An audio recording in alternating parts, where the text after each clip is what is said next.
Hello everyone, welcome to my another mini blog. তো সেদিন ছিল সরস্বতী পুজো। তো সরস্বতী পুজোর দিন উঠে সকাল সকাল স্নান করে আমি চলে যাচ্ছিলাম গোপালনগর, কারণ সেদিন কাকাদের বাড়িতে সরস্বতী পুজো ছিল, আমাদের নেমন্ত্রণও ছিল।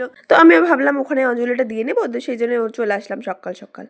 আমাকে তো আগের দিন কাকা ফোন করে বললো 8টা সাড়ে 8টার সময় পুজোয় বসে পড়বে ঠাকুরমশাই। আমি মোটামুটি 10টার সময় এসেছি। এসে তো দেখি ঠাকুরমশাইয়ের পাত্তাই নেই। আমি তো এসে বৌদিকে বললাম, কি গো তোমরা বললে 8টার সময় ঠাকুরমশাই চলে আসবে, আমাকে আবার বৌদি বললো যে 8টার সময় বলেছি, সকাল 8টা কি রাত্রি 8টা তোমাকে বলেছি নাকি?